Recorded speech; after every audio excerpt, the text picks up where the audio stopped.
Yeah, so finally we've got our first and probably only treasure hunt. So how did we able to get this one? Yan guys, samahan niyo ako. Okay, let's go to Toys R Us and let's look for Hot Wheels treasure hunt. Bas, pag kumuha ng anim, May ano po, one basic free. car po na treasure. Ay, treasure hunt po na. Pag naka 6 pieces po na regular. Paano yung treasure hunt? Random? Ano po, may pagpipilian po. So yun, kung bibili ka ng anim, may makuha ka na isang treasure hunt. So ngayon ang tanong ang ano-ano dito ang ating pipiliin. We need to select 6 of these regular Hot Wheels. So ito na yung tatlong available na treasure hunt. So we need to select one from these 3 treasure hunts. Anong pinakamaganda? Sa tatlo. Na isa? Yung sa akin, yung shark. Shark? Yung pinakakaiba. Sa akin. Sa'yo. Sa'yo. Actually gusto ko rin tong shark kaya lang mas matino yung box nitong nasa gitna. Ito rin ang ganda. Lahat naman maganda. So ito ng Chevrolator ang napili natin kasi siya yung may pinakamaayos na box. And yan yung mga regular Hot Wheels na nauna na nating napili. And select pa tayo ng iba. Yan, so obviously sa treasure hunt yung box ang talagang binibili mo. Kaya ito ang ating napili. So yan guys, ito na yung 6 na napili natin plus meron tayong 1 na free na treasure hunt. So what do you think? Is it worth it? So as of now, I think this is the only way we could get treasure hunt sa wild.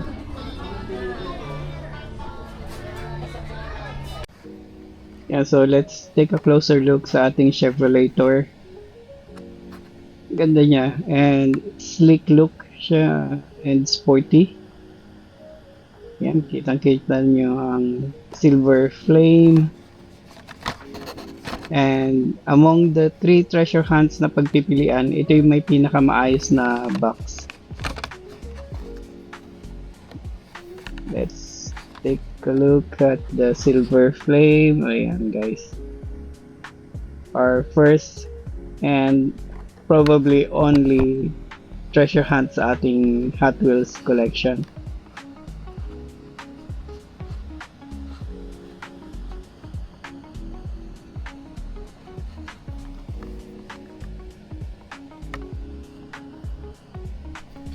So ayan, so far among the 3 treasure hunts, siya may pinaka maliit na damage sa box.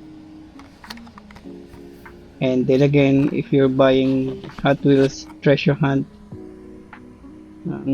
yung box talaga ang binibili mo, hindi yung mismong toy. Although yung toy niya, meron siyang special features sa regular na price, like yung kanyang tire. Special yung kanyang tire and paint.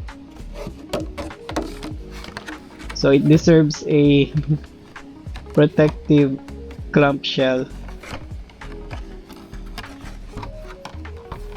para hindi siya magwa-warp, and you can sleep very well knowing na ang iyong Hot Wheels treasure hunt is safe and secured.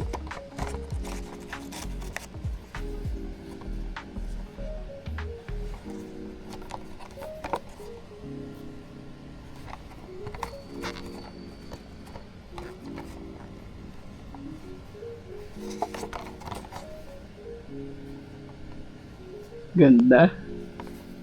I love it. And ngayon naman check natin yung 6 na regular na Hot Wheels na binili natin for us to get this Hot Wheels treasure hunt. First ay itong 69 Chevelle. Ganda ng livery niya. I like it. I like the tire also. And then itong What's Up. Medyo common ito sa stores. Pero ang ganda rin ng tire niya tsaka yung color combination.